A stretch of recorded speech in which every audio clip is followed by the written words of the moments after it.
तो बच्चों, तो आज हम लोग जो है क्लास 12th का जो केमिस्ट्री का थर्ड चैप्टर है जिसका नाम है रासायनिक बलगतिकी, उसमें कुछ टॉपिक कवर करेंगे। तो सबसे पहला इसमें टॉपिक है रासायनिक अभिक्रिया का वेग।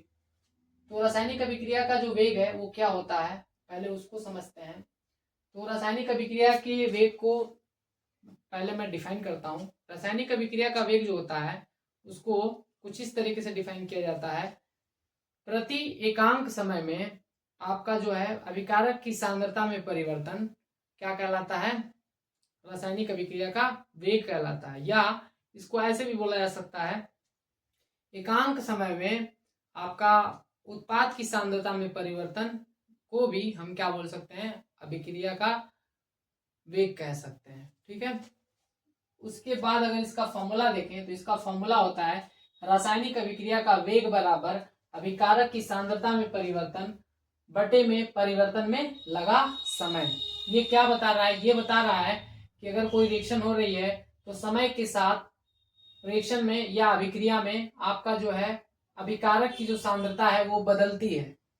समय के साथ क्या होती है, वो बदलती है। तो एकांक समय में 1 सेकंड में उसकी सांद्रता में कितने का परिवर्तन आया, उसी चीज को बोला जाता है रासायनिक अभिक्रिया का वेग।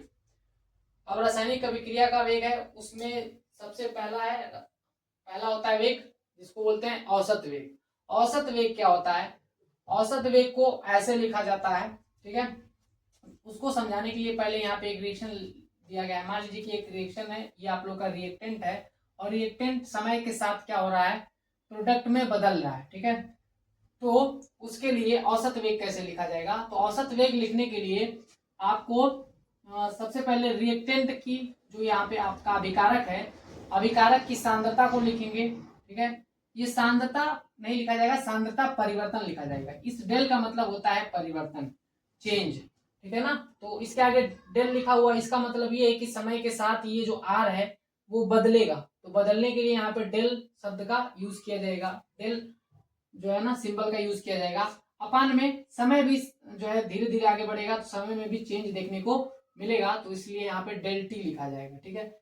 और समय के साथ अभिकारक घटेगा तो यहाँ पे नेगेटिव लिखेंगे। और समय के साथ जो आपका उत्पाद जैसे जैसे रिएक्शन होती जाएगी वैसे वैसे आप लोग को जो है प्रोडक्ट बनता हुआ मिलेगा। तो जो प्रोडक्ट बनेगा तो प्रोडक्ट में भी चेंज आएगा। मान लीजिए कि पहले प्रोडक्ट था, प्रोडक्ट की कॉन्सेंट्रेशन कुछ रही होगी, मान लीजिए 0 मोलर थी, बाद में जो बढ़ के 5 मोलर हो गई। तो कुछ चेंज हुआ कि नहीं, वो 5 मोलर 0 से लेके 5 तक पहुंच गया, तो चेंज कितने का हुआ, 5 मोलर का हुआ। तो यहाँ पे जो है प्रोडक्ट की जो है कॉन्सेंट्रेशन या उत्पाद की सांद्रता में भी परिवर्तन हुआ है तो उसको ऊपर लिखेंगे।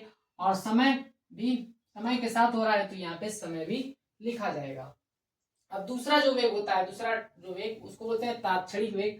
तात्क्षणिक वेग क्या होता है, जब भी कोई रिएक्शन हो रही होती है तो बहुत छोटे से टाइम में जो परिवर्तन होता है अभिकारक की सांद्रता या उत्पाद की सांद्रता में, उसको जो बोला जाता है तात्क्षणिक वेग बोला जाता है। जैसे मैं बोल रहा हूँ, मैंने इसको बताया कि 1 सेकंड में होने वाले परिवर्तन को मैंने क्या बोला, अभिक्रिया का वेग बोला। लेकिन मैं बोल रहा हूँ कि नहीं, 1 सेकंड में मैं नहीं जानना चाह रहा हूँ, मैं जानना चाह रहा हूँ 0.0001 सेकंड में बताइए चेंज कितना होगा, कि अभिकारक की सांद्रता कितनी बदल जाएगी। तो उसको निकालने के लिए आपका जो है कैसे समीकरण लिखा जाएगा, तो जहां पे डेल था वहीं पे आप लोगों का डी लिखा जाता है, स्मॉल डी। स्मॉल डी क्या होता है, स्मॉल डी बता रहा है, इसका मतलब होता है छोटा। ठीक है ना। बहुत छोटे से टाइम में, डी का मतलब छोटा समझ लीजिए और टी का मतलब टाइम। तो छोटे से समय में जो सांद्रता में परिवर्तन होगा वो भी बहुत छोटा सा होगा इसका। तो इसलिए आप सांद्रता को मैं यहाँ पे ए लिख रहा हूँ, देखिए ये रिएक्शन लिखा हुआ है, तो ये दोनों अभिकारक हैं और ये आपका उत्पाद है। तो इसको लिखेंगे कैसे, तो इसको देखिए यहाँ पे मैंने लिखा, यहाँ पे ये ए है जिसका कितना मोल है आपका, N1 मोल है। ठीक है। तो यहाँ पे मैंने लिखा, उसके मोल को क्या करना है, अपान में लिखना है। ठीक है ना। और इसके आगे माइनस लगाना है। माइनस क्यों लगाएंगे, क्योंकि जो है समय के साथ ये ए खत्म होगा। ठीक है। और बहुत छोटे समय के लिए खत्म होगा तो इसकी बहुत छोटी सी मात्रा जो है घटेगी, बहुत छोटी सांद्रता में परिवर्तन देखने को मिलेगा। ठीक है। और अगर बी की बात करें तो बी में भी ऐसा ही होगा, बहुत छोटे टाइम में इसमें बहुत छोटा सा सांद्रता में चेंज देखने को मिलेगा, परिवर्तन देखने को मिलेगा। तो उसको भी ऐसे लिखेंगे और उसके आगे माइनस लगाएंगे क्योंकि समय के साथ ये घटेगा। तो देखिए ये ऐसे लिख दिया। और अगर उत्पाद की बात करें तो उत्पाद के लिए समय के साथ जो प्रोडक्ट होता है या उत्पाद होता है वो बनता है, तो बनने के लिए यहाँ पे आप लोगों का पॉजिटिव लिखा जाता है। और इसमें भी वही काम करना है, जो भी आप लोगों का ये इसकी मोलों की संख्या दी गई है, ये जो आप लोग का कोएफिशिएंट दिया गया है, इसको अपान में लिखा जाता है। और जो आपको कैसे लिखना होता है, जो भी यहाँ पे सी की कॉन्सेंट्रेशन होगी उस कॉन्सेंट्रेशन को यहाँ पे लिखेंगे और इसके आगे डी लिखेंगे। क्यों डी लिखेंगे? क्योंकि समय के साथ ये बदल रहा है और बहुत छोटा परिवर्तन होगा तो यहाँ पे डी लिखा जाएगा, स्मॉल डी, ठीक है। और यहाँ पे डी टी से डिवाइड करेंगे, ऐसे इसके लिए भी लिख देंगे। अब उसके बाद जो है आप लोग का इसमें है अभिक्रिया की कोटि। अभिक्रिया की कोटि क्या होती है इसको थोड़ा समझते हैं। तो अभिक्रिया की कोटि जो होती है किसी रासायनिक अभिक्रिया में प्रयुक्त अणुओं की वह संख्या जिनका सांद्रण अभिक्रिया की प्रगति में परिवर्तित होता है। ये क्या बता रहा है? ये बता रहा है कि अगर कोई रिएक्शन हो रही है तो उस रिएक्शन में बहुत सारे जो है अभिकारक भाग ले रहे होते हैं, लेकिन उसमें से कुछ ऐसे अभिकारक होते हैं जो अभिक्रिया के दौरान, अभिक्रिया हो रही है तो उसकी सांद्रता जो है बदलती है, और कुछ ऐसे भी होते हैं जिनकी सांद्रता नहीं बदलती है।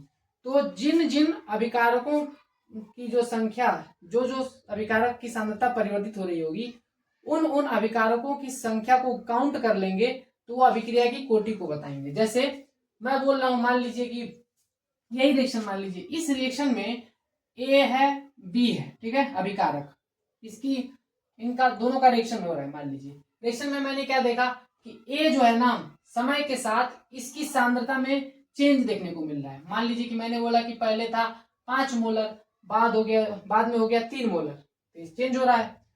और इसकी बात करें तो मैंने बोला कि जो है ये पहले था आपका जो है 5 मोलर, बाद में भी वो चेंज नहीं हो रहा है, उतना ही है। तो किसका जो है सांद्रता बदल रहा है? इसका सांद्रता बदल रहा है और इसका नहीं बदल रहा है। तो इसका बदल रहा है तो इसको गिन लेंगे, ठीक है, इस अणु को गिन लेंगे। तो इसकी जितनी संख्या होंगी जो कि बदल रहे होंगे, उन अणुओं की संख्या को काउंट कर लेंगे, और काउंट करेंगे वही आपको क्या बताएगा?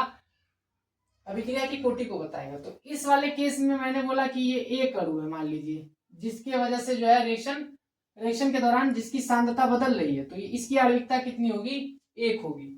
और अगर ऐसा होता कि मान लीजिए रिएक्शन हो रहा है और इसमें समय के साथ क्या देखने को मिला कि ए की भी सांद्रता बदल रही है समय के साथ, बी की भी सांद्रता बदल रही है, तो उस वाले केस में आपकी जो आणविकता होगी वो 2 हो जाएगी। क्यों 2 हो जाएगी? क्योंकि बी भी समय के साथ क्या हो रहा है, बी की सांद्रता में भी परिवर्तन हो रहा है। तो ये जो चीज है ये आप लोग का जो है अभिक्रिया की कोटि को बताता है, ठीक है। तो मुझे उम्मीद है कि आपको ये वीडियो अच्छा लगा होगा, और अगर इसमें किसी भी तरीके का संदेह है तो आप जो है कमेंट में लिख सकते हैं। Thank you guys.